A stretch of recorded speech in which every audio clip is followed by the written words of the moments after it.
Hi, this is John from Primitive. I just wanted to share an update on what we've been working on recently in terms of expanding the capability of our VR code browser. We are now supporting browsing code bases on GitHub and then also privately on Bitbucket and private instances of GitHub. And just while everybody is working remotely now, we really want to support teams, open source teams, small companies, large companies that are leading large development efforts. And today I just want to show what our latest platform, our capabilities are in terms of being able to browse large amounts of code in virtual reality. What I have in front of me is a representation of these projects on GitHub, and you'll see that there are three layers. There's this inner layer, which has software kernels, compilers, runtime environments.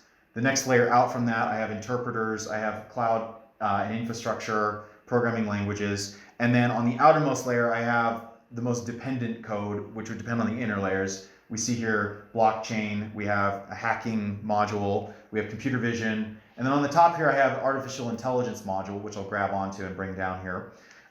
In one of our previous videos, we've looked at deep learning 4J. I'd like to actually focus on these other machine learning code bases that are extremely popular, and we haven't done a video on them yet, so I want to show them. We have TensorFlow and we also have PyTorch. Let's go ahead and grab PyTorch and take a look inside of here. This is a very popular machine learning library. Now let's say that you're working with PyTorch for the first time and you clone this code base to your computer. What you're going to get is a folder that you have no idea what's inside of it, how deep it goes, what the overall architecture is. The advantage of VR is that you can actually just look at the entire code base in one big sweep here. So I can see I have my root directory, and then branching off of it, I have A10, I have test, I have cafe 2, and then over here I have an inner module, which is the torch module. And then continuing in here, I can start reading some labels. I have utilities, I have just-in-time, CUDA, which is the NVIDIA integration. The package I'm interested in, though, is over here. I have this NN, or neural network package. If you saw our Deep Learning 4J video, you'll recognize this. This is consistent across machine learning code bases.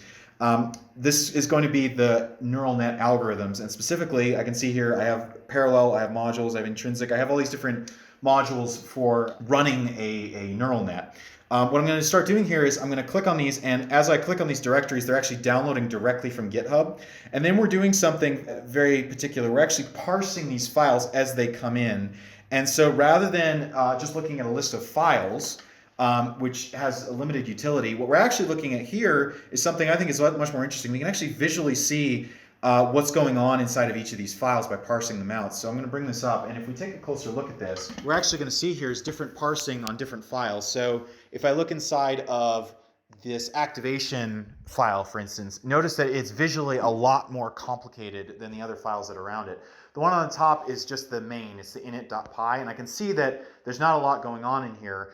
If I open it up, I have a lot of variables that I'm passing this module, but there's not actually any computation that's happening. I'm just having a lot of imports and then a big block of variables. Underneath that, I have this functions.py, and now I can see this one has a main in the middle with a lot of state. So that's what that little nucleus represents, all those little dots on the inside. That's going to represent all the different fields that are saved in here. I have the input, the size, the count, all in here. And then I also have some methods, forward, backward, forward. This is when I'm running the neural net. I'm either running it forward, I'm running it backward as I'm processing through the layers. And so you can see some big blocks of code here. And then I have these other two inner classes. Now, I want to look at this next class down, activation. So this one has a lot of inner classes. That's what those objects are on the perimeter there. And so if we open this up and we actually browse this, and I'm going to pop this open. On the top I have activation. Then I have all these inner classes like threshold, RELU. I don't know what a lot of these stand for because, well, actually I do recognize sigmoid, and these are going to be like gate algorithms for different layers of the neural net. So I'm not a machine learning program by any stretch, but just by being able to browse this code in this environment, I can teach myself, and I could also connect with other people who are working with this code base and actually use this environment to share code with them. So that's something we're very excited here with Primitive. It's all just about creating this visual language to be able to understand it in a 3D way.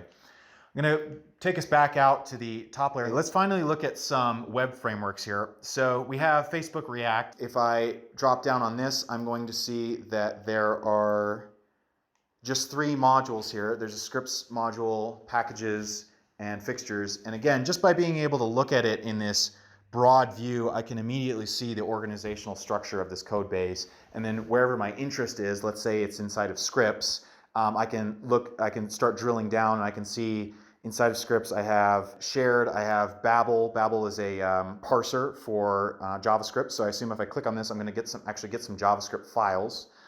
So I have a transform object assign, just some transforms.